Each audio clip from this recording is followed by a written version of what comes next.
I want to go ahead and welcome everybody who's gone ahead and joined us today. Thank you so much. Let me make sure that I am recording. I am. Excellent. And we're going to go ahead and get going. Jill, Lara, are you both feeling ready? All right. Yep. Excellent. Cool. Just checking my master dashboard one more time to make sure we've got everything going on that we need. Okay. We'll go ahead and get started. I want to welcome everybody who has gone ahead and joined us for today. A reminder that this webinar is being recorded and we were going to try to stream it to YouTube. We may or may not have success with that today, so we'll see how that goes.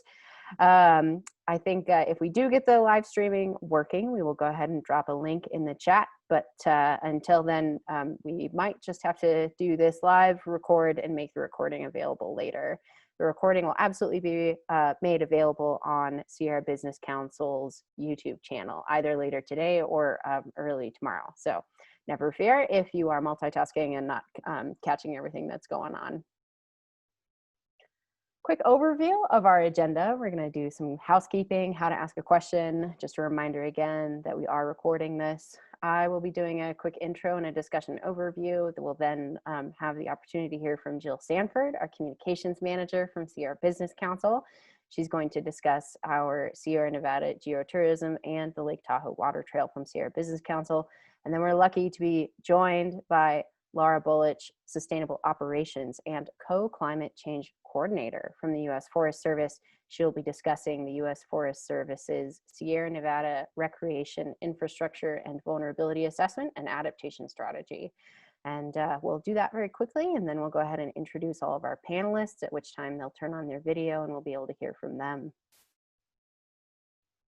So just a few housekeeping things that I continually hope are becoming second nature to folks, but after listening to somebody discuss their haircut during a statewide phone call last Friday without realizing they weren't on mute, I assume that we're all still learning a little more each day. So the creature on this slide is the majestic Malamute. It is your best friend and ensures an enjoyable audible experience for everyone else. Also, another quick note, Zoom had several outages this morning, both in the US and in Europe. We've got our fingers crossed that those won't affect us during the course of this webinar, but if that happens, we'll adapt. But I just wanted to let everybody know that it's a very real possibility.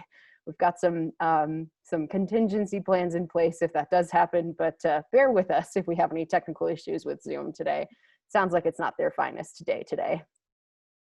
So just to remind everybody, Sierra Climate Adaptation and Mitigation Partnership is a multi-organizational partnership managed by Sierra Business Council. It's a collaborative effort designed to support vibrant communities, a resilient environment, improve the quality of life within the region, and build connections with downstream stakeholders. Key actions that we take in order to achieve those goals as a collaborative are listed here.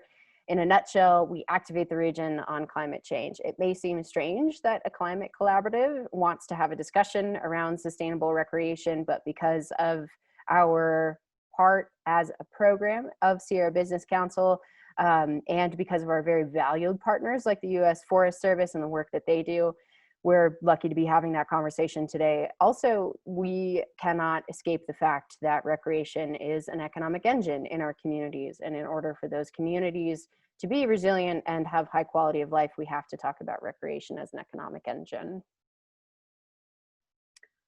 So I put together a quick timeline. I understand that for many of us, time seems like it's moving both in fits and starts. So just realized that school started today for a lot of people. Back in March 4th, the governor declared a state of emergency in response to the first confirmed death of a coronavirus patient in California. Then March 13th, 15th, and March 19th, we saw a number of remarkable events such as a national emergency. Major ski resorts in California closed and ceased operations due to COVID-19 on March 15th. Which is right in the middle of their spring break season and not a fantastic outlook for their economic well-being. March 19th, the governor issued a statewide stay-at-home order, which then led to a complete and utter slowdown of recreation economies in our Sierra Nevada communities. We saw businesses see major slowdowns in revenue and apply for Paycheck Protection Program loans and economic injury disaster loans. And then in April, e-bike sales hit 1 billion in the US, and demand has surged for a large amount of recreation equipment. May 25th, Memorial Day, saw record numbers of campsite bookings in state parks, and RV sales jumped 170% over this time last year. And then in August, we saw the Great American Outdoors Act signed into law, which hopefully will inject a significant amount of funding into our publicly owned lands. So we're faced with asking ourselves how to manage all of these visitors, make sure that their experience is enjoyable, and preserve our public lands and natural areas in the face of climate change, knowing that we're looking at both long-term and short-term disruptive changes. Fortunately, we have data, we have partners with public lands that are examining the vulnerability of our recreation infrastructure given the changing climate that we're facing. And with that, I'm gonna go ahead and turn it over to Jill Sanford. She's gonna give us a quick overview of some of the sustainable recreation initiatives that Sierra Business Council works on. So Jill, I'm gonna mute and hand it over to you. Just let me know when you need your slide. Great, go ahead and set it up, Simone. Thank you, and thank you all for joining us. We're thrilled to have had so many people sign up. And first, we'd like to start this conversation by acknowledging that any recreation happening in the Sierra is happening on stolen land. I personally am calling in from and do most of my recreation on the land of the Washoe people. Other original stewards of the Sierra include, but are by no means limited to, the Niacinambo, the Sierra Miwok, the Mono, and the Paiute. I also want to acknowledge that with the fires burning throughout the state, that there may be many folks calling in who are personally impacted by these fires, and we extend our deep gratitude to the land managers and the public agencies working to see them contained. So my role here at Sierra Business Council is to manage our communications and outreach, and we know that you're all eager to hear what the panelists have to say on sustainable recreation and economic recovery in the Sierra, so my introduction to our organization will be quick. Sierra Business Council works to elevate the communities, economies, and environment of the Sierra region. And with that as our goal, our work is inherently tied to recreation. We define sustainable recreation as opportunities and activities that are environmentally, economically, and socially sustainable and accessible for both current and future generations. In addition to Sierra Climate Adaptation and Mitigation Partnership, other programs we manage at the nexus of tourism, the outdoors, and recreation-based economies include Sierra Nevada Geotourism, the Sierra Small Business Development Center, and the Lake Tahoe Water Trail. For more information on any of these programs or work here at SBC, please don't hesitate to reach out to me directly at jsanford@sierrabusiness.org. I'll go ahead and put my contact information into the chat for everyone. So I'll be monitoring the Q&A during the call, so please drop any questions into the chat by clicking on the icon below. You'll see the Q&A at the bottom of the screen. There's already been one submitted, so we are anticipating a pretty lively discussion ahead of us. And now that you know who we are here at SBC and why we're hosting this panel, it's my honor to introduce Lara Buluç, the Sustainable Operations and Climate Change Coordinator with the U.S. Forest Service. Great, thank you so much, Jill and Simone, for hosting today. I know when we came to Simone and initially pitched an idea of wanting to collaboratively share about the subject you see here, the Sierra Nevada Recreation and Infrastructure Vulnerability Assessment and Adaptation Partnership.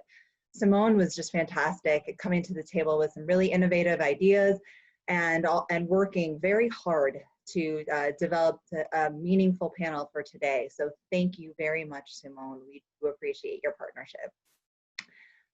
So with that, please advance to the next slide. Excellent. So I want to acknowledge the partners that were part of the aforementioned partnership. They include the Forest Service Pacific Southwest region, the Pacific Southwest and Pacific Northwest research stations, the Office of Sustainability and Climate, so that's our DC-based office, the Sierra Nevada National Forest System units, and the University of Washington.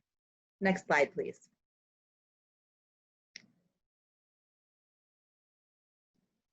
And next slide, please. Very good.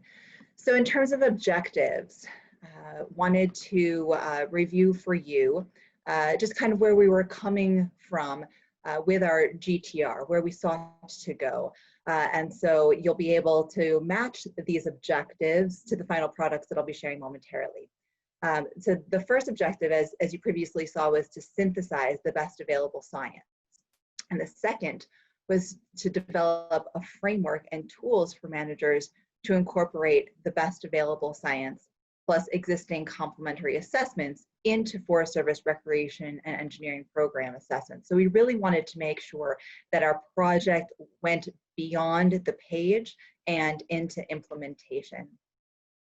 Next slide, please. The third objective was to define priority regional and forest level climate change vulnerabilities for integration into land management planning. When we initially launched this effort, we thought that the next set of adopters for land management planning would be in this year in Nevada.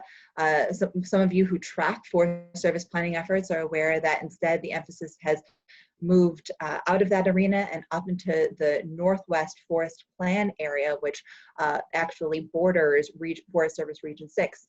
And so we're currently discussing how we might mirror our current efforts and replicate them in some way to serve that area. Next slide, please. Objective 4 was to produce a spatially explicit, peer-reviewed vulnerability assessment and make sure that that got into the hands of our Forest Service resource managers, but also our partners, because many of the data sets are by no means limited to the National Forest System boundary. So I'll speak to that more in just a couple of slides. Next slide, please. Great. And objective 5 was to identify priority areas for cross-boundary partnerships and our third-party investments to leverage our appropriations and to maximize our opportunities for shared stewardship.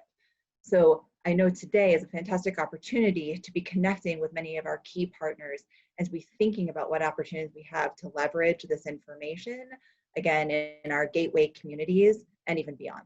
Next slide, please. So as for our final products, there are 3. The first of them is a project website, which includes, among other things, an online library of adaptation strategies and tactics that is by no means only specific to our project. In fact, this library has been built through the conducting of about 11 of these types of vulnerability assessment and adaptation strategy projects across the West. So it's quite a vast resource. The next of these is the peer-reviewed general technical report. This was our primary deliverable, primary end product that was developed by adaptation partners, the Forest Service Pacific Southwest region, and the Pacific Southwest Research Station. The report, for those of you who haven't had a chance to yet review it, identifies climate change issues relevant for resource management on the National Forest units in the Sierra Nevada. It assesses the vulnerability of infrastructure and outdoor recreation to climate change, and it proposes adaptation options that minimize negative impacts of climate change and facilitate transition to an expected warmer climate. And then the third product, the ArcGIS tool, is something we're really excited to be able to deliver in partnership with the Office of Sustainability and Climate and some GIS experts there. The tool is a geospatial component to the GTR, and it was created in response to direct feedback from our National Forest-based program managers who attended many of our project workshops. And I know some of you that are with us today also attended those workshops, and so we really appreciate your feedback at those forums. This GIS tool allows land managers to view maps showing a variety of climate vulnerabilities overlaid on key Forest Service recreation and infrastructure resources in California. And the intent is to give land managers one perspective on how to prioritize limited resources when thinking about the long-term sustainability of investments. The tool starts off by posing 5 initial questions with some pre-generated overlays, and then provides quick and easy comparisons. It also contains a data explorer, and this is the part that might be of most helpful, most resource to you. It has more than 30 data layers on topics related to recreation, infrastructure, hydrology, climate change, and more. And this allows for a more targeted and detailed analysis of projected changes on Forest Service resources and those in our adjacent communities. Next slide, please. So now I want to speak a little bit to the nexus with the Great American Outdoors Act. I imagine that many that have tuned in today are very familiar with this. So I'll gloss over the information on the screen and emphasize the connection between what I was just talking about with the GTR and this act. So it was recently signed into law, August 4th. And again, as many of you are likely aware, it establishes the National Parks and Public Land Legacy Restoration Fund to address deferred maintenance on federal land. It also provides full funding for the Land and Water Conservation Fund, or LWCF. And this allows us to think about investments in terms of the amount of rural economic development they generate, a reduction in deferred maintenance backlog, improvement in forest resource conditions, and then enhancements of the visitor experience. The Forest Service is authorized to receive 15% of the annual funding available, and that means $285 million for the Forest Service to allocate in fiscal year 21. And it enables our federal land managers to address priority deferred maintenance projects that with an applicable transportation deferred maintenance or capital improvement plan. And we need to think about numerous factors when considering what we determine is a priority, including vulnerability to climate. The vulnerability assessment and the adaptation strategies that documented in the aforementioned GTR will help our managers plan projects that stand the test of time and are resilient in the face of a changing climate and socioeconomic landscape. Next slide, please. And this will be my last. So again, to really drive the point home, it helps the economy. The act is estimated to put tens of thousands of people back to work, repairing and maintaining park roads, bridges, and other visitor facilities. It enhances equity. In addition to creating a new fund to address the maintenance backlog, the act also permanently funds the LWCF, an important source of money for creating, maintaining, and enhancing state and local parks. And then finally, if you can click once more to activate the animation, you can see this quote here from Sharon Bikini, Senior Director of the Lands Division at the Natural Resource Defense Council. And it speaks to the fact that this act allows us to tackle two fundamental crises the world faces at once: climate change and loss of biodiversity, because it delivers natural climate solutions. And so with that as a preface, I would like to turn this back over to Simone to introduce our panelists.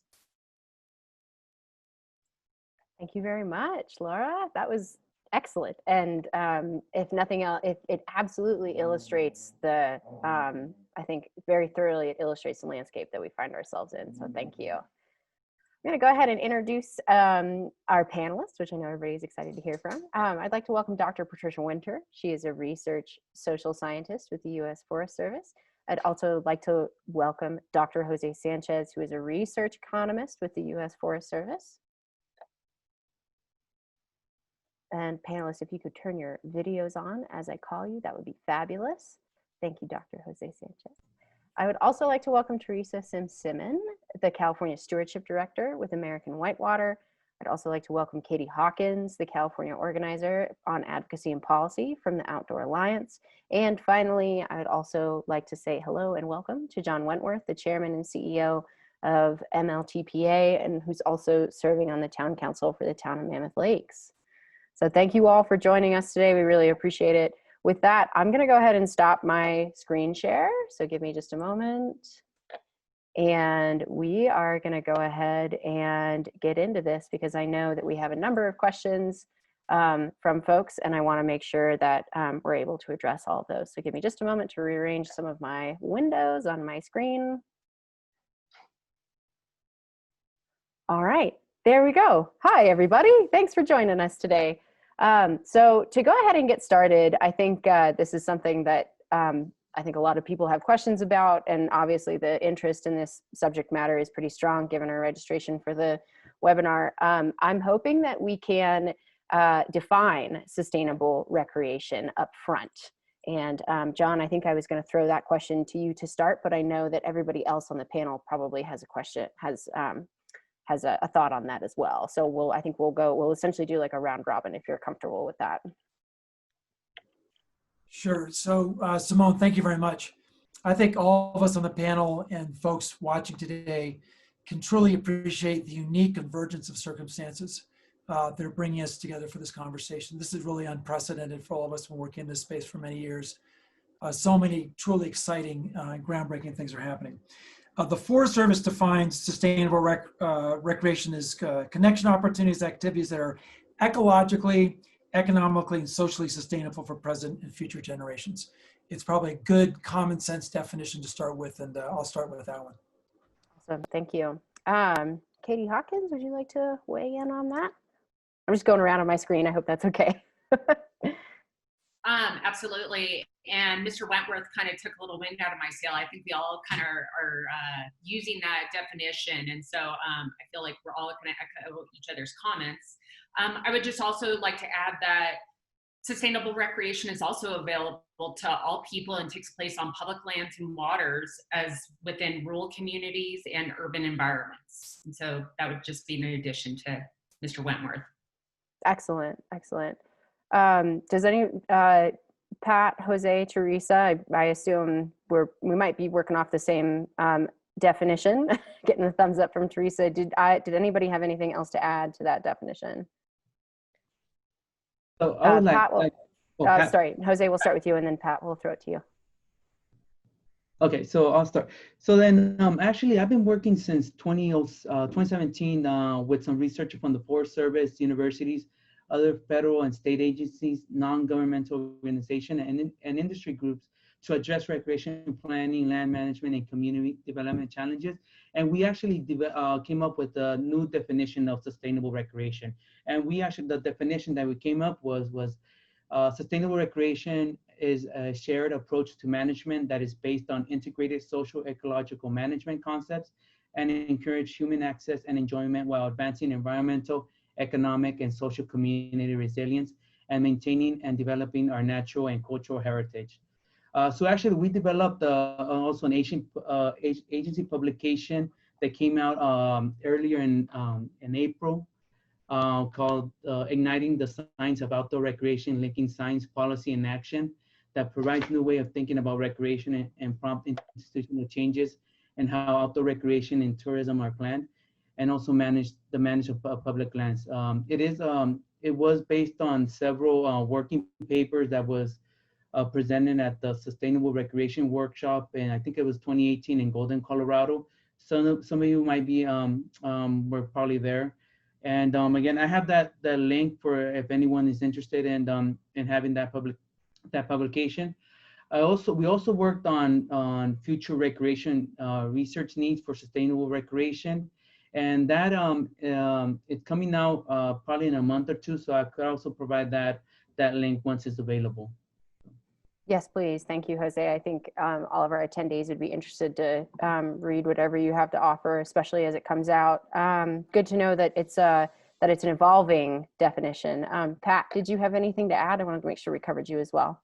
Sure, thank you. I just wanted to touch on a couple quick points, and I'm very thankful for Jose touching on that revised version of the definition of sustainable recreation. I think the reconceptualization is helpful in advancing us. Just want to touch on some concepts that have been around more than a decade and emerged in part from the Global Sustainable Tourism Council, which is really the importance of community well-being and quality of life considered as a part of the defining around sustainable recreation planning and service delivery. Really involves a key piece related to procedural justice, where communities have a voice in planning things that fit within their infrastructure and economic viability and impacts on their well-being. And I want to touch on the contributions to public health, because I think those are essential.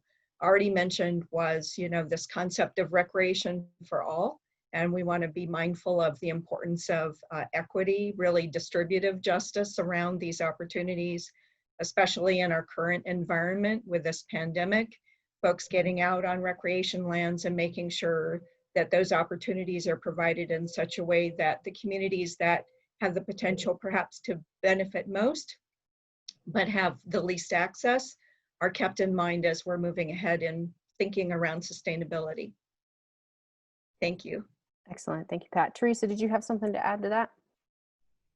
No? Okay. We're good. Okay, sounds perfect. Excellent. So with that in mind, I think there's a lot of topics to cover over the course of this discussion. Economic recovery, equity, how we maintain the quality of the natural assets that we're all trying to manage. So I want to start out on the economic side, if we could, and then I imagine we'll circle back and discuss equity and actually how to recreate sustainably as well. But the immediate need that we have in a number of our communities is that we need economic recovery, and we need it fast, and we need it sustainable at the same time. So John, I'm going to start with you for this question, and then I'd be curious to know what other panelists have to say. But I know you've thought about this a lot. How can public lands and the economic engine that they provide serve as part of a rural community's recovery? And how, if you feel like adding to that, how can that be implemented sustainably? Sure, it's an excellent question. And I think I want to really focus in on the idiosyncrasies of this moment. So I'm assuming when you're talking about recovery, we're talking about economic recovery. And from an economic perspective, communities where I live in the Eastern Sierra of California are overwhelmed with demand. Overwhelmed with demand. 20–30% surge in visitation coming to these public lands, which are the magnet which compel this visitation.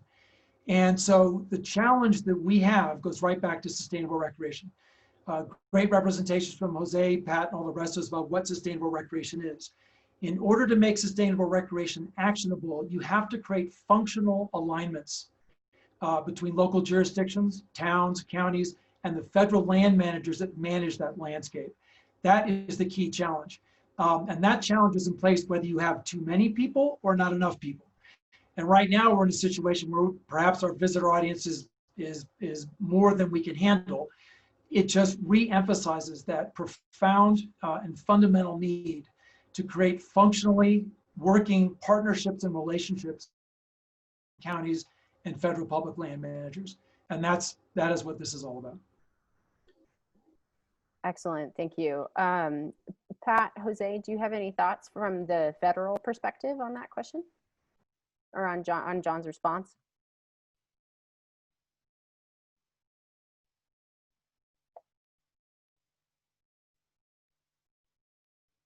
None? That's okay. Well, yeah, okay. I'll just add that I really appreciate John's remarks. I think this is not an atypical experience right now. We're seeing several accounts across the US. You know, it's very exciting that folks are getting out in nature, and we want that contribution to public health and well-being.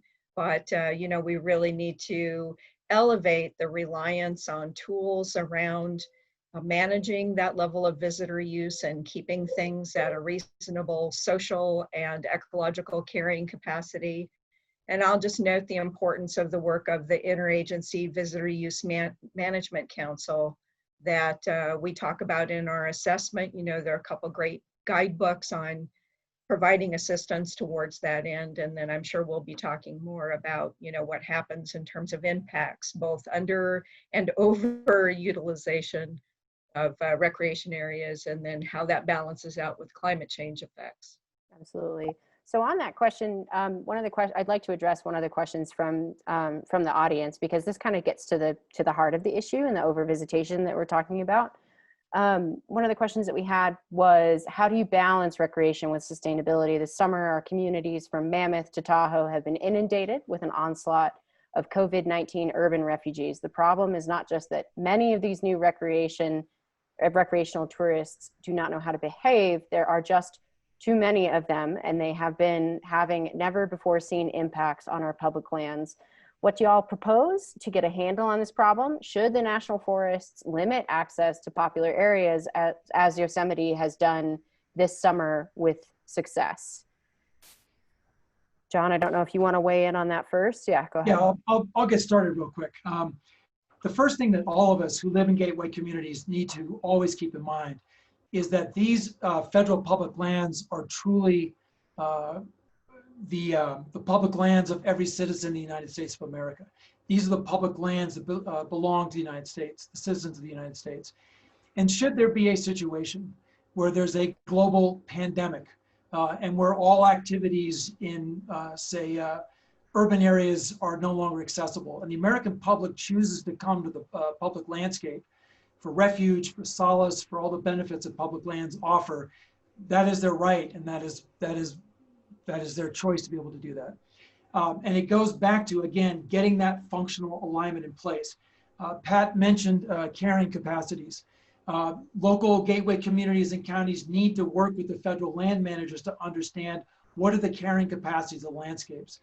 As that is known, what is the infrastructure necessary to be able to sustainably support those carrying capacities?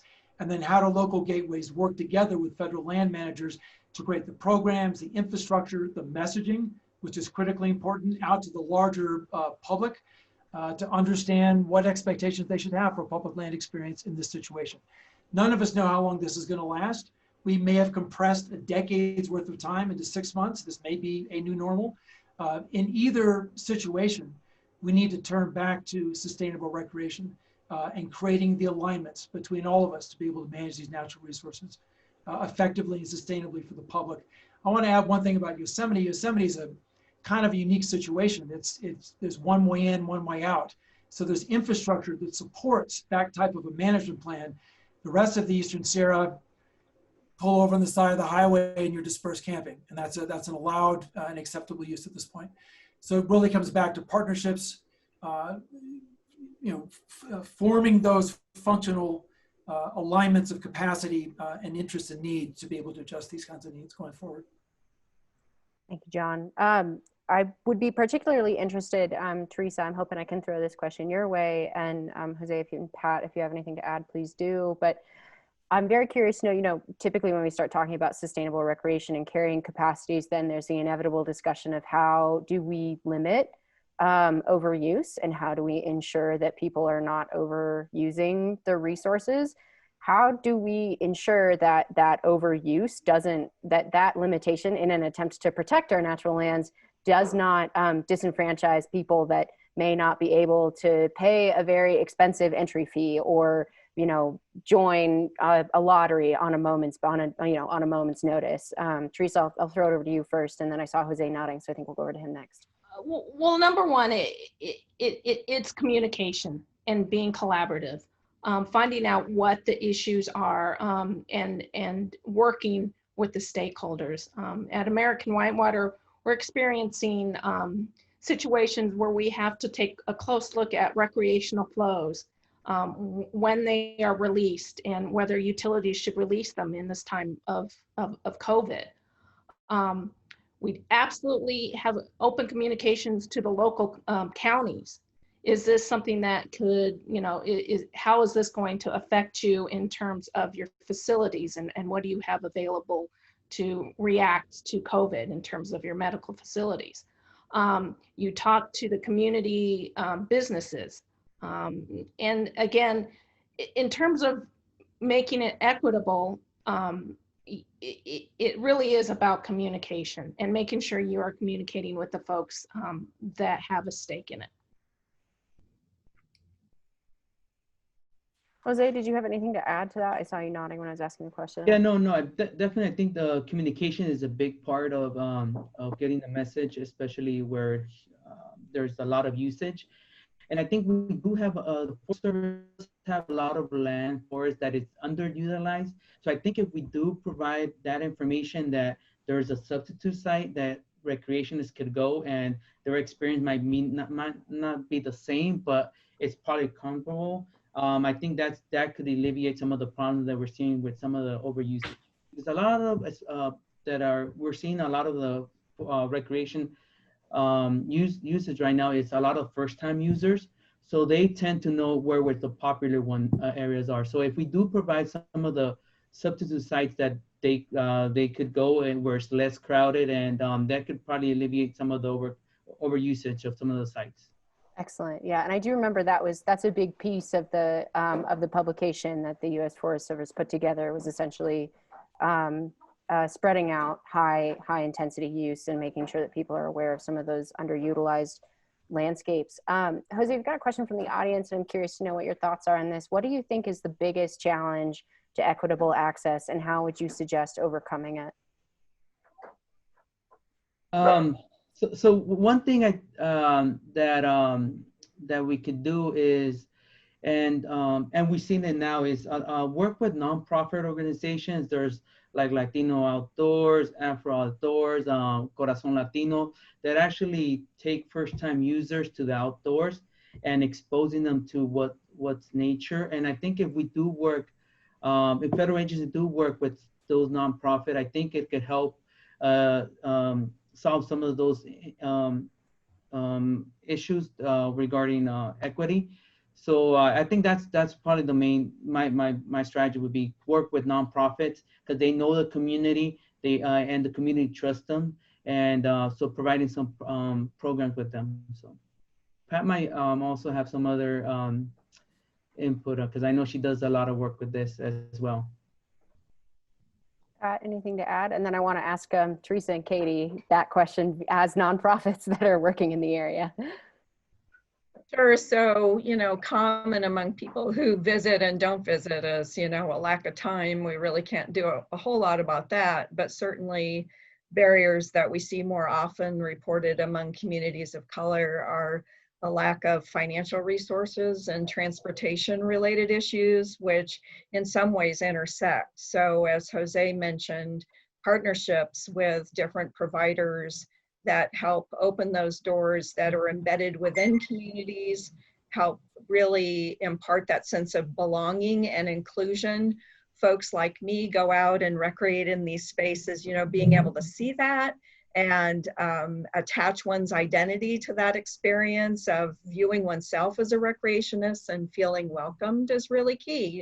Folks to go out with, become familiar with the places where you might go, as well as providing some supporting equipment. Again, getting back to that financial piece. There are some groups that help now provide recreation equipment so folks can go out. Others that take out groups and ensure they have the transportation, ways to go out, with folks from their own community and really have that sense of being welcomed and belonging is key to establish that experience and just that connection. There's this broad scale nature appreciation that's not absent among communities of color. It's not that there is a lack of, wanting to be out in nature. It's in large part knowing where to go, how to get there, and having the resources to do it. So the partners who help provide that are really essential. Excellent, thank you.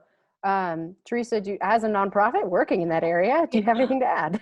Well, what was interesting is American Whitewater, we just last week had a conversation with a group called Diversity Whitewater. And their whole goal is to get, people of color out on the water. And we asked them what from their perspective were the barriers. And number one, they're far from the water. They're far from access to recreation.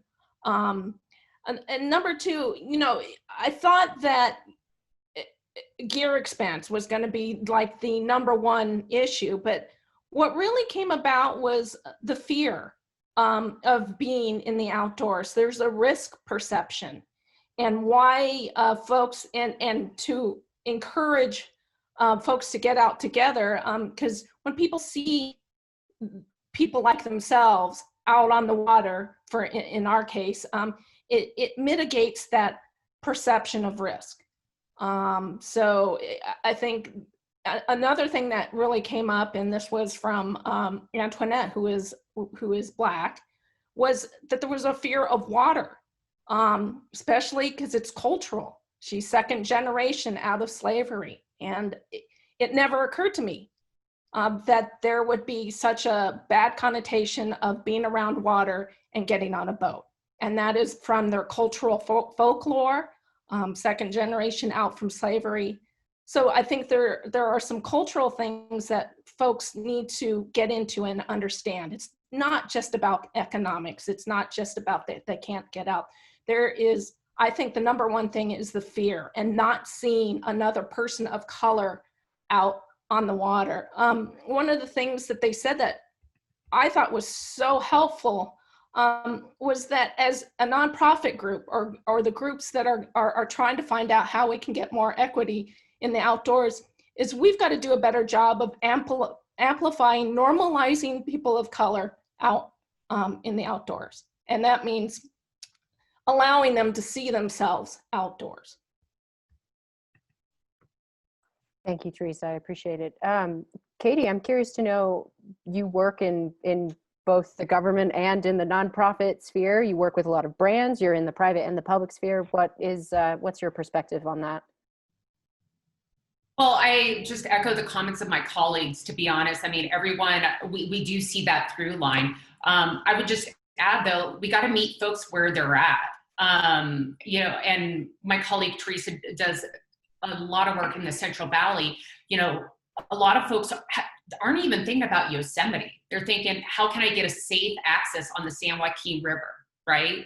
And so before we can expect people to know how to recreate responsibly on our public lands, let's meet them where they're at. And I think that is, you know, prioritizing funding, you know, to serve underrepresented communities, whether it's taking out the barriers, whether that's gear, education, transportation.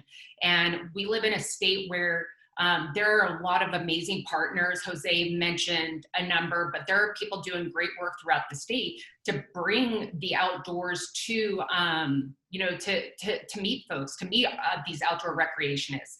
And then these are folks that are going to be future stewards and conservationists of our public lands. But right now, let's meet them where they live. And a lot of the folks don't live in these rural communities, right? So they live in urban areas. So I would say the only thing I would add with my colleagues is, you know, let's prioritize funding, not just for our communities, but for, you know, every county. And that is a great thing about this Great American Outdoors Act and LWCF funding. It hits every county in the state as far as outdoor recreation resources and funding. So just want to add that.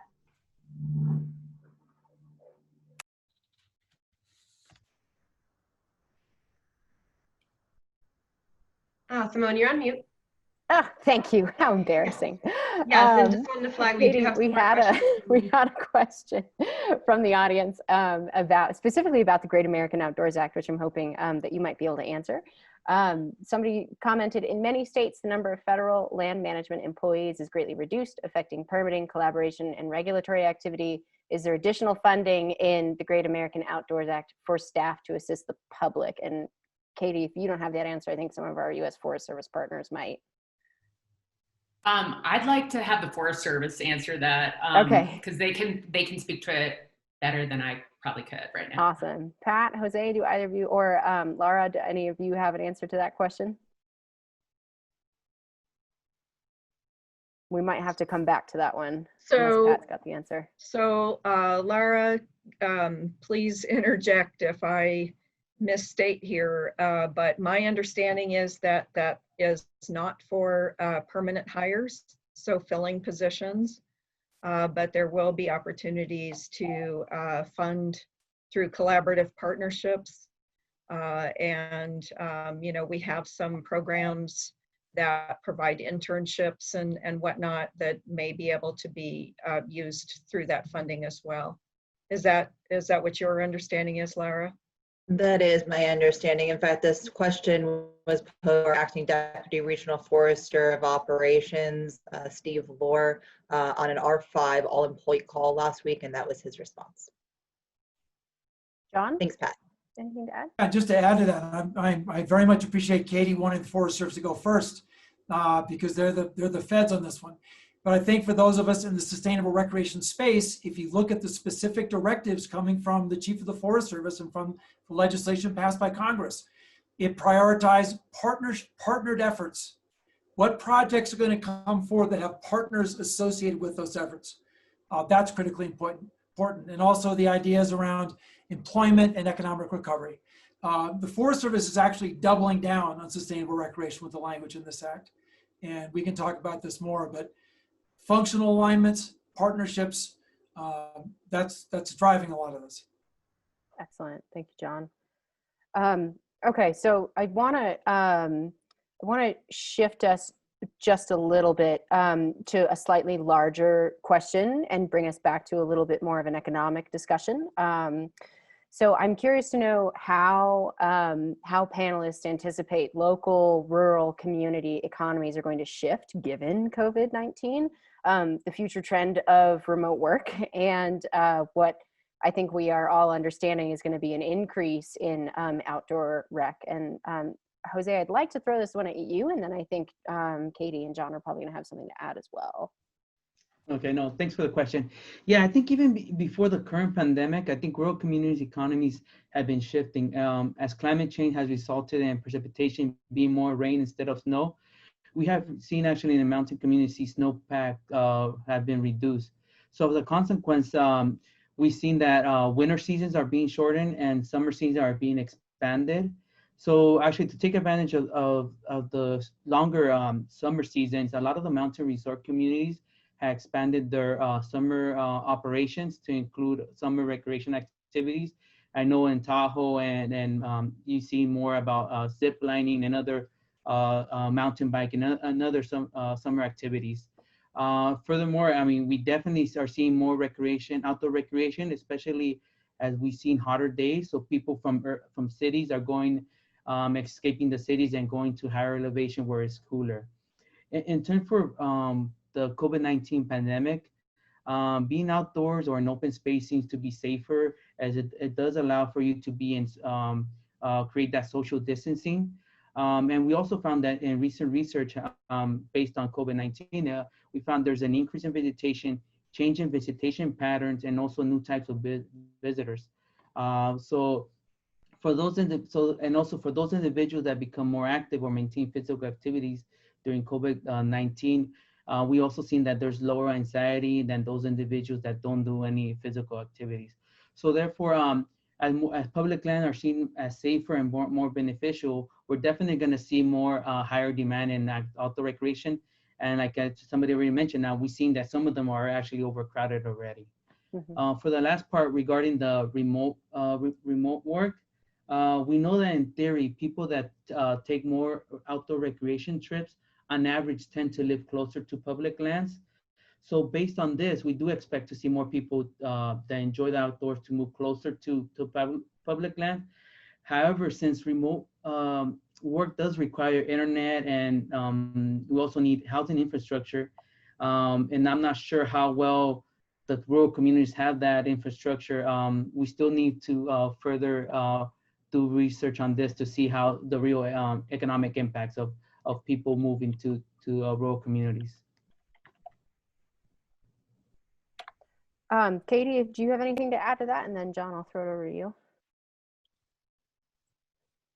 Well, I think there's a through line that we keep hearing, and we are going to be seeing more visitors and new users, and making sure that our public lands are just that, they're public lands, and people are welcomed, it's inclusive, and it's equitable. At the same time, I think, you know, none of us have been through a pandemic before, right? And I think we're learning a lot, but I think at this time, this is the opportunity where we are going to see partnership, right? And where we do see that like on the ground effectiveness is like these nonprofits, grassroots organizations, and we're having, you know, better, more fluid communication with the land managers, and really trying to mobilize folks to be stewards and take care of the land. So I would say with right now, and just Teresa hit on it, John hit on it, it's the communication and the collaboration that's going to be key for us right now in order to have sustainable outdoor recreation on our public lands. And then I would just say finally,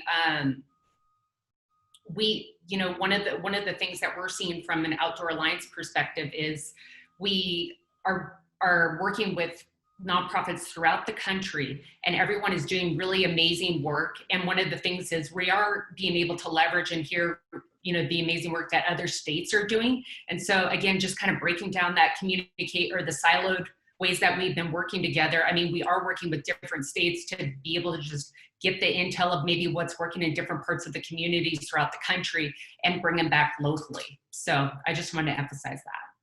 That's awesome. Thank you, Katie. Yeah, Simone, if it is my turn, I think we would all be remiss if we didn't start talking about the state of California.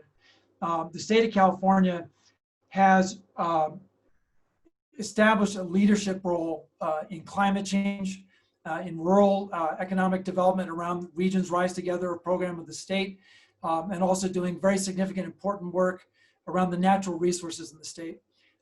There's an initiative here in the Eastern Sierra funded by Prop 68.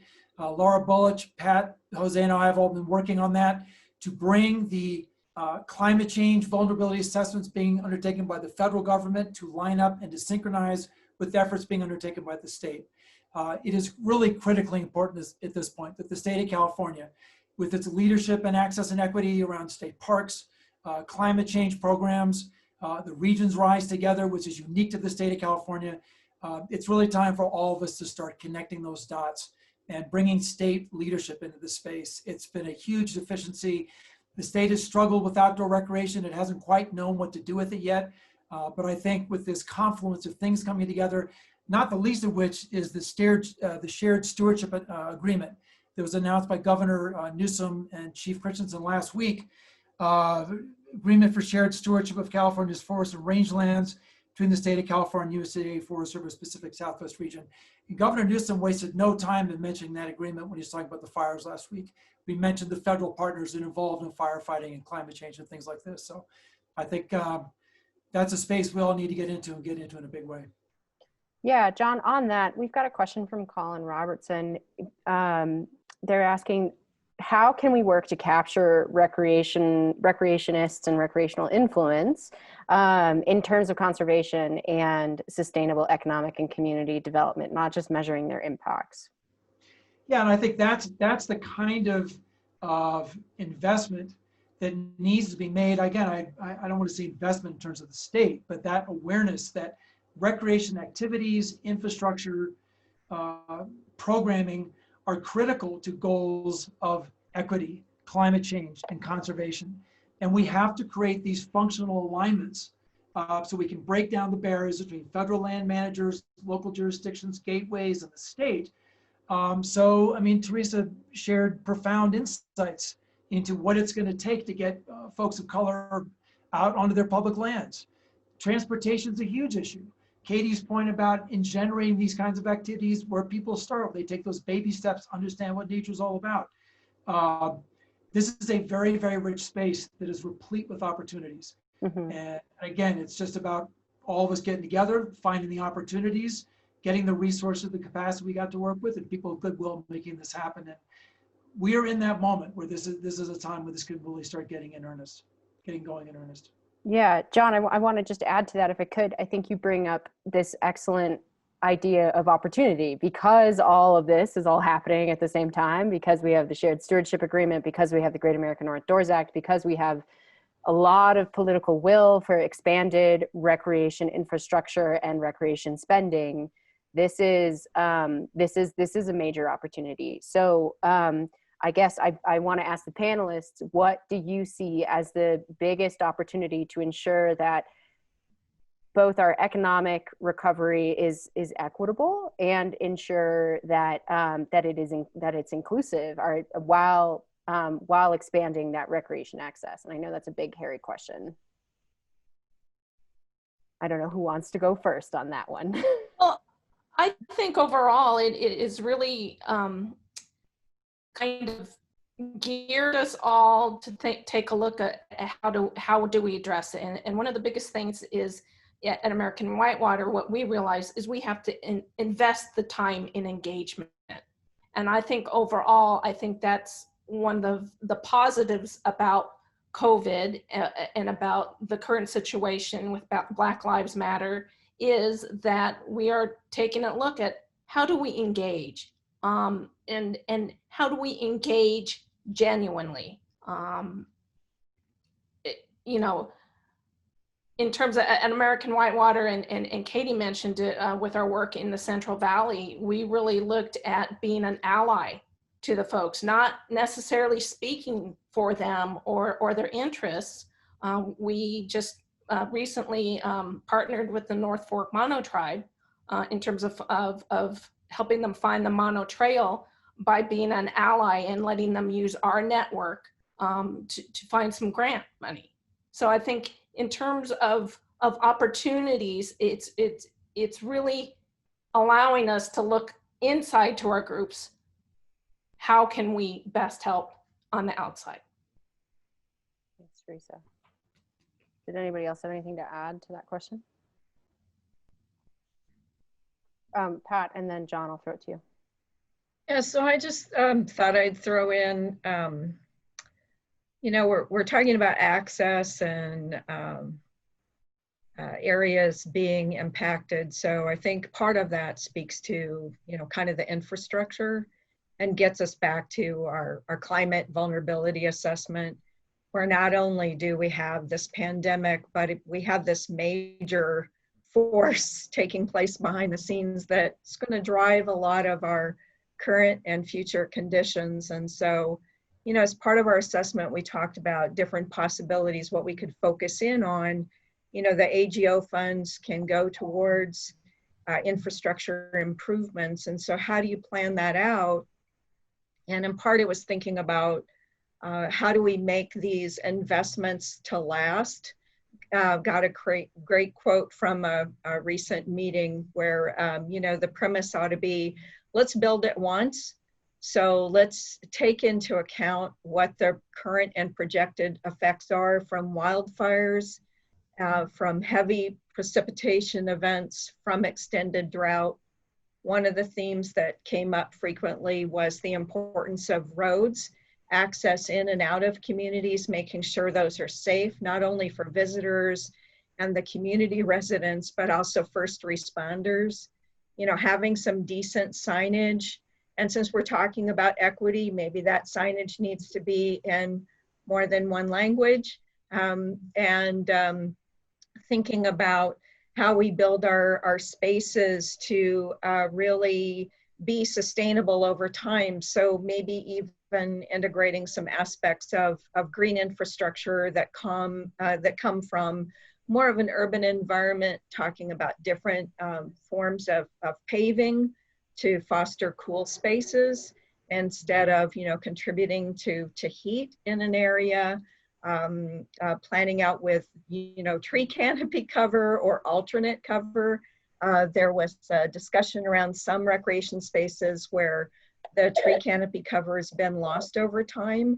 And then do you need to build, you know, maybe built structures, covers to provide shade and cool experience? So when we're talking about access, I'd like to also bring us back to some of these infrastructure pieces and the key lessons from our vulnerability assessment that I think are helpful to bring back into the discussion here as well. Mm-hmm. Pat, just a quick question on that. I think I saw something come through the Q&A and I want to make sure that we address it. In light of growing visitorship and in light of the Great American Outdoors Act being passed, I understand things move slowly at the federal level, but are you or any of your colleagues of the U.S. Forest Service aware of plans to expand recreation facilities to accommodate higher visitorship in potentially higher trafficked areas? So I think that is behind the scenes because of a piece of it is aligned with the Secretary's priorities in terms of increasing visitorship on public lands, you know, under Department of Agriculture, so Forest Service. So I think that's implied in this. As far as specific places and specific plans, for those spaces, I am not aware, but the act was just recently signed. And I assume behind the scenes that is occurring. But as John mentioned, likely with connecting with partners to see that through. Yeah, and I think if I could just follow up on that, Pat, I think to quote dear friend Governor Cuomo back in New York when they were going through that specific surge with COVID back in the spring, and his repeated admonition to reimagine the future. There is no going backwards. We're not going back to a world that we came from. We're going to a new future. And that just reinforces, Simone, your ideas, that emphasis on opportunity in the space that we're in. And I think so those partners from the Forest Service, if there's money coming forward to look at deferred maintenance projects where no NEPA is going to be required. Well, let's just build it back the way that it was. I would really encourage all partners who are working closely with federal agencies to get involved in those conversations, to make adjustments to design, or Pat, to your point about materials, and to anticipate issues around equity and access and those kinds of things, to take advantage of this moment so that we don't just rebuild things back the way where they have been, because Pat, to your point, we all know that that's not sustainable and that's not what the future is going to look like. And certainly for all of us in the white community of the United States, the work that we have to do, and I want to emphasize the work that has to be done to understand our cultural legacy, our cultural history. Teresa's point about welcoming folks of color, folks from all over the country, these public landscapes. What is it that we need to do, and what is the work that's incumbent upon us to do to make sure that we create a truly welcoming environment going forward? And we have work to do. I just emphasize to all of us to do that work. Yeah, I completely agree. Thank you, John. So we have I think I'm going to shift us just a little bit. I'm trying to make sure I'm keeping up with the questions that we had prepped for the panel, and then questions that we're getting in from audiences. So I'm just going to go ahead. We've got a couple open questions in the Q&A panel that I think I'd just like to work our way through in our last 30 minutes. Because I think those are far more interesting than the ones that I had prepped. So we have a question from one attendee. What do panelists think about realigning marketing resources toward educating public lands users to be responsible, practice minimum impacts, manage their impacts of trash? What are concrete ideas for this shift? More dumpsters, more toilets, more federal land manager presence, ? All of the above. All of the above. All the above, and I think, I don't want to, please don't let me hog any mics, okay? Oh, I'll mute you when I need to, John. Please, but when you talk about communications and the role that non-federal partners can play in communications, that is so critically important. DMOs, visitor bureaus, nonprofits, all the rest of it, a lot of that communication is incumbent upon us. And we've made adjustments in Mammoth Lakes already with with Mammoth Lakes Tourism and the expectations for communications region-wide. We've got a visitor connection working group that's now working in the region to come up with a coherent voice for the Eastern Sierra that is going to be specifically tiered to do that kind of work. Again, it comes back to sustainable recreation and sharing the burden amongst partners. Who could be the most effective partner to get those kinds of things out for a larger public benefit and a larger public good? For sure. Katie, did you have something to add to that? Well, yeah, and I think that, again, there's the opportunity, right? And our governor keeps saying, like, meet the moment. And I'll just kind of hit home again. It's this collaborative, this partnership. I'm on a coalition with Sierra Business Council for Recreate Responsibly. Again, trying to bring this message to where the people are. And we're working with not only land managers, but people within government, state government, brands, nonprofits throughout the state to really amplify this message. And to Pat's point, I mean, there are 200 languages spoken in California. And if we're going to meet people, we need to meet them with their language and the education and tools to do that. And I will say, if there is a state to move this forward, it will be California.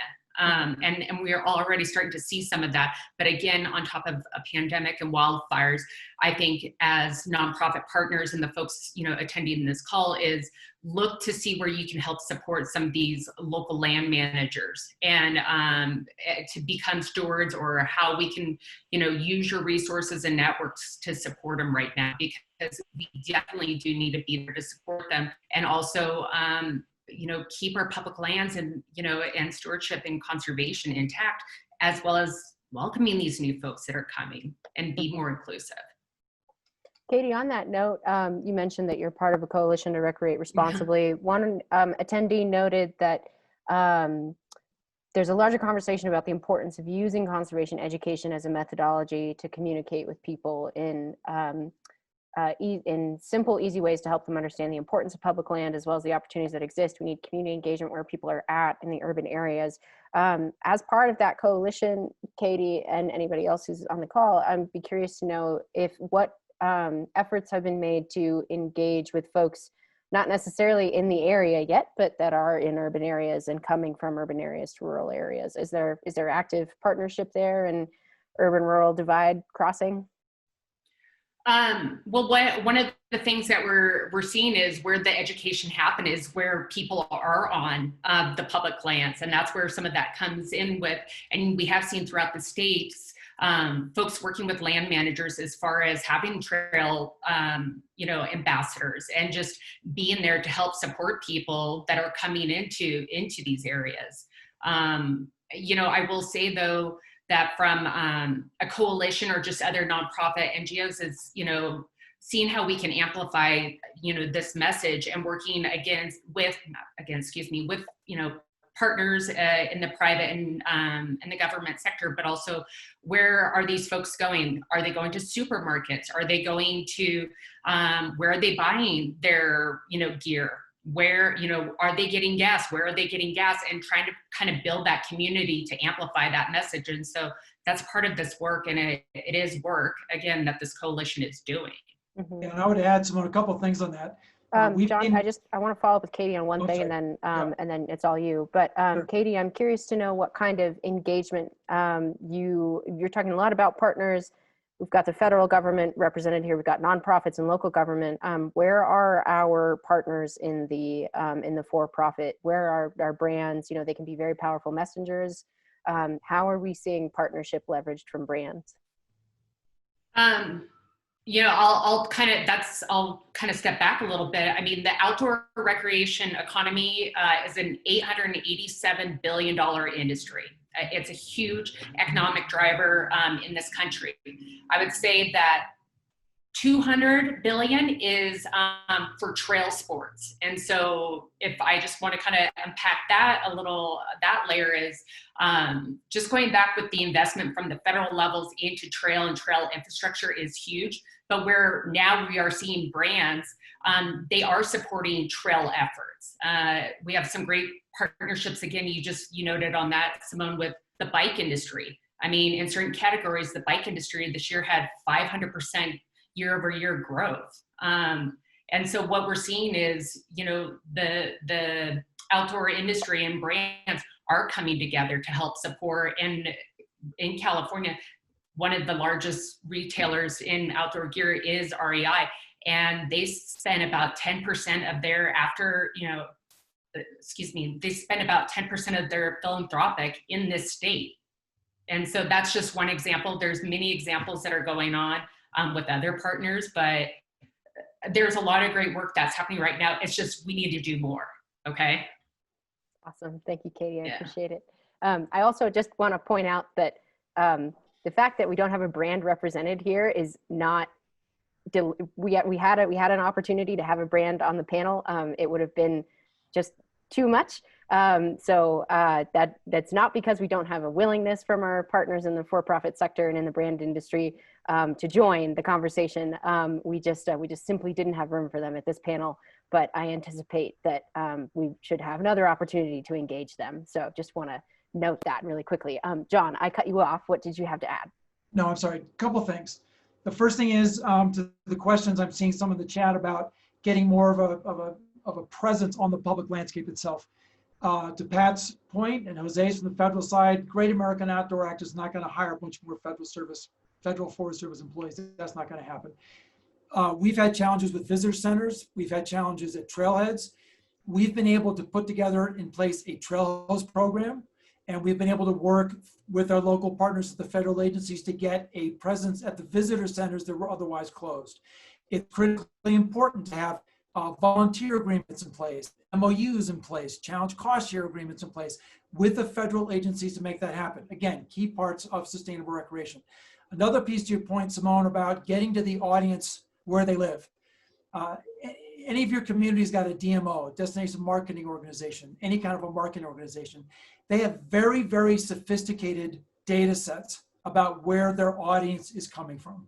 So with the proper political will coming from towns, counties, whoever's funding these efforts to say, look, we need you to get this type of messaging to the audience that's coming up to the federal public lands.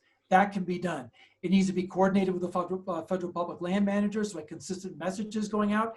But that's a key tool in the toolkit to be used to get that messaging either on site when folks arrive. So you've got someone who can welcome people and help them understand, well, this is nature and this is how things kind of work. I've been doing it for the last 3 weekends. It's a wonderful experience. It's a great thing to do. But then the technological tools that can communicate in the audience at their origin is also a critical opportunity as well. Awesome. Thank you, John. On that, we're talking about data and talking about visitation. There's a very interesting question that came in the Q&A that I'd be curious to know if anybody has an answer to. Somebody asked, related to implementing carrying capacity limits in an equitable way, this was submitted a little earlier in the conversation, have there been inequitable consequences of the National Park Service increasing park entrance fees by nearly 100%? And I don't know if anybody has any data behind that.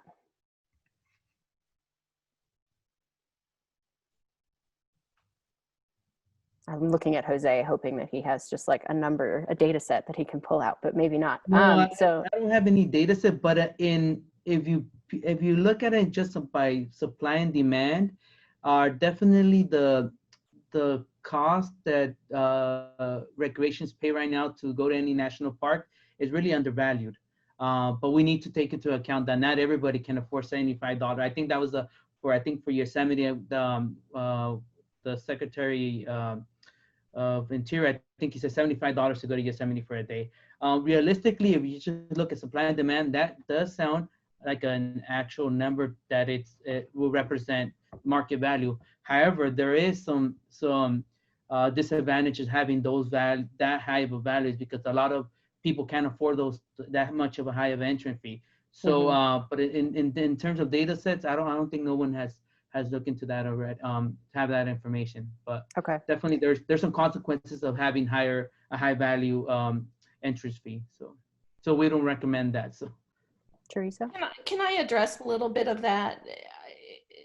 In terms of, I mean, it's a good question, and certainly we should find out if there's an impact to the National Park Service and these places like Yosemite. But I would just say, and when you're thinking about equitable access, that the national parks, the big name places are not the only places that can be accessed. I worked with Building Healthy Communities out of Fresno to bring them to the San Joaquin River Gorge. It's 45 minutes outside of Fresno. It was a resource that was relatively unknown to them. And all it took was, hey, let's get one of your outings that you do outside to this area. It's a resource that's not Yosemite, it's not the big name outdoors, but it's 45 minutes from their place with great places for them to hike. They can get to the river. So I think in terms of, we're talking about equitable access, let's not always look at it at the big parks, Yosemite. Again, it's what is in their backyard that they don't have the opportunity to enjoy. I think those are the opportunities that we're missing. Excellent. Thank you, Teresa. We have a question from Nikki Caravelli. She notes that a huge concern across the state over the last week has been the impact of wildfire, smoke, and extreme heat, which in addition to COVID-19 related influxes impacts access and quality of recreation. Given that these are climate change related impacts, where should communities turn to learn how to adapt and create strategies for recreation economy resilience to climate change? What are avenues for communities to take action? John, and then Pat, can I put out? So we'll hear from John first, and then Pat, we'll hear from you next, if that's all right. It's all right. Just I put a pitch in once again to the state of California to start really working with aligning that beautiful program from California with federal land managers, with efforts like Pat and Jose and that Lara have been leading, so that all of the landscapes of California are included in that analysis and are included in those solutions. So we're not just focusing on things of the jurisdiction of the state of California, we're looking at California holistically. There's great efforts underway to do that. I would just say, let's keep doing that great work. Thank you, John. Pat? So I wanted to mention a suggestion that had come out of our workshops when we had our draft assessment ready and presented the draft in a series of workshops throughout the communities in the northern, central, and southern Sierra zones. An idea came up that I thought was especially clever, which was if an area is unavailable adjacent to a particular community, communities may have an opportunity to collaborate across community boundaries. So if an area is inaccessible, perhaps not great in terms of smoke exposure, and there's a community that's within sufficient travel distance, that one that's going to be closed down, sending out the message about an adjacent recreation opportunity that might be similar, and the other community echoing that sense of welcome and coming in, you know, we're not affected by smoke right now. Sort of that broader sequence of opportunities that is a seamless outdoor recreation approach, if I might borrow phrasing from something that Southern California did a while back. I think that might be one way to help adjust and may become increasingly important as climate change impacts continue to unfold. So if a particular opportunity is closed down, being able to refer out to similar opportunities elsewhere that aren't too far away might be increasingly important. Okay. So kind of decentralizing visitation to address for either over visitation or climate impacts. Is that what I'm hearing? Yes. Okay. I'd be curious to know to the panel, how are we going to start to see formerly like under trafficked areas of the Sierra? Are we going to, would you think that we're going to start to see that economic impact that has primarily been concentrated in major gateway communities? Like, I'll just pick on Mammoth and Tahoe. Or is it possible that we may see the major influxes of visitation and concentration of recreation activity become more decentralized, either because there's wildfire impacts or because there's, you know, because those areas are getting crowded and might be hitting their carrying capacity, and we're trying to encourage people to not overuse? What might that look like, and what kind of timescale might we be talking about? John, go ahead. Yeah, I would hope so. And I would hope we would start with what Teresa's been talking about. And again, this goes back to the state a little bit, and Kay's been talking about this also. Where are those opportunities closest to where people live to start bringing those kinds of recreation opportunities online? It's got important climate change implications, but I think that's something that with the shared stewardship agreement with the state, that's really important. The second piece is look at the national parks, that I would hope those areas where there's concentrated recreation activity with ruinous results for the natural resources, that the Park Service, the Forest Service, and the gateway communities work on a coherent plan to disperse, to spread around, to move that audience around, so it's not all getting concentrated in one high dollar, high value places. And we can distribute and get people to the kinds of outdoor recreation experiences that we all know and love, where there's not, 50 people on your back all over the place. Mm-hmm. And these are tactics and these are strategies that should absolutely be pursued. And then simultaneously making sure that those gateway communities, rural gateway communities that are struggling to survive economically, the point you made earlier, Simone, about recovery, those places out there, they're not seeing this kind of stuff, make sure that they have the tools, they're stood up properly to be able to engage with those kinds of audiences. But it's a huge opportunity. Awesome, thank you, John. Pat, you had something to add? Yeah, so I just want to integrate in just a tad bit of social science here, which is, we know from the National Visitor Use Monitoring Survey that most people say if the site that they were going to go to was not available for the intended recreation use, they would likely go elsewhere.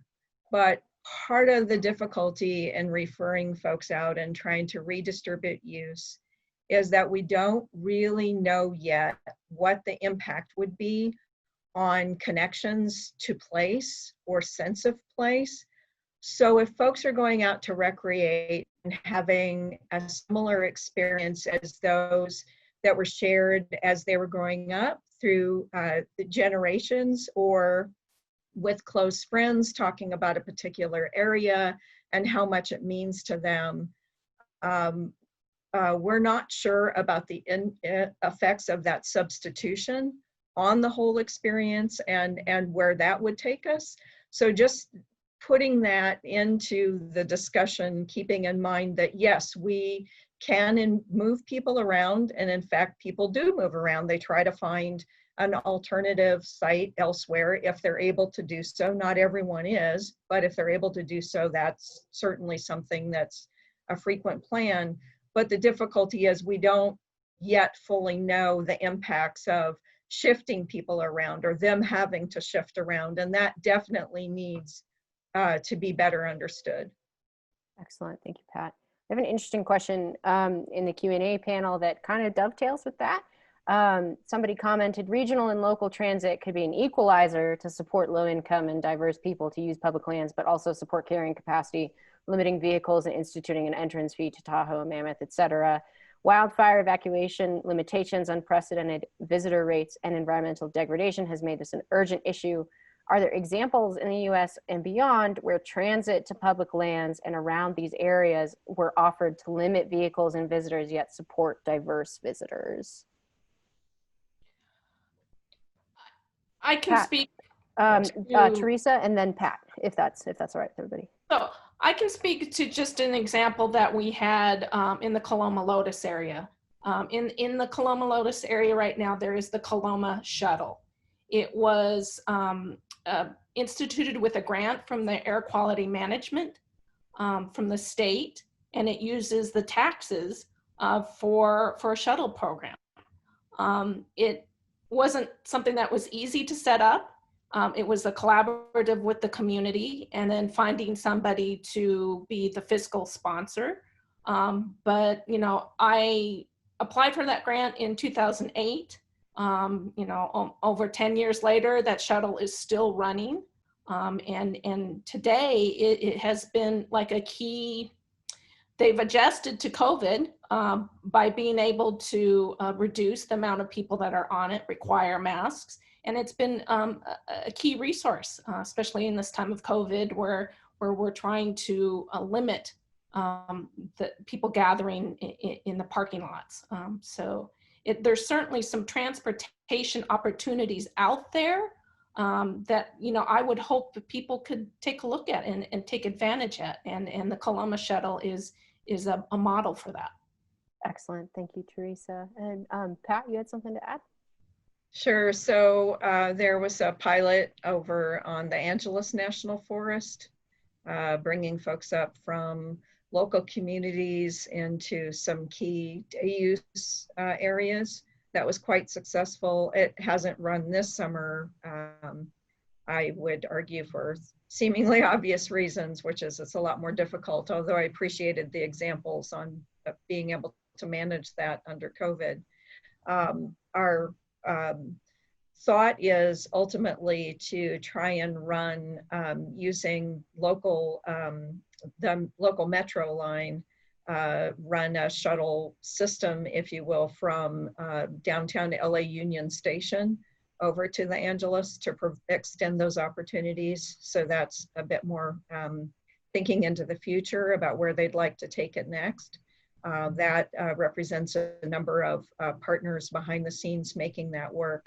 There have been shuttle opportunities to reach out to specific communities that were sponsored by one of the large outdoor industry vendors previously described here, that took youth and families up onto the Angeles several years back. That was highly successful. Well before that, though, I know on a number of forests and parks, shuttle systems have been set up kind of under a different hat, which was for sustainable operations. So to reduce traffic going into parks, and I believe one of those is up at Mount St. Helens, but these have been quite successful as well. Of course, you have the complexities of providing a large parking facility and having very clear messaging around how you get out to the opportunity, the amount of gear you can take, party size and whatnot, that may provide some opportunities for some and potentially some limits for others. So we also have to look at patterns of recreation use and the amount of gear folks like to take with them and the number of people that go out in a particular group. And how that fits that pattern of use, or maybe is not perfectly aligned with it, and again, seeking out additional opportunities to try and address some of those challenges. Thank you, Pat. John, did you have something to add quickly? Yeah, just some quick local observations. COVID is putting enormous pressure on rural transportation, public transportation systems. And we have a system here that, I mean, the numbers are frightening. And if this situation goes on for a while, it's going to be hard to see how that survives. Another thing is we're seeing a lot of people using automobiles, which it put enormous pressures on parking. That may be part of COVID solutions, something to keep an eye on. But we're also seeing enormous opportunities with e-bikes. Obviously not being used on class 1 trails, not being used out in the forest, but as a way to move people around without dealing with automobiles and all the rest of it. So there's some interesting things going on in the public transit space out here in the woods. Excellent, thank you, John. We've got 4 minutes left. I have 2 questions that I really want to make sure that we cover from the audience. Kimberly McGuire is asking, what are plans going forward, keeping in mind Indigenous voices and working with them and traditional ecological knowledge in regards to the Great American Outdoors Act? And I don't know who is best suited to answer that question because I have not read the act yet.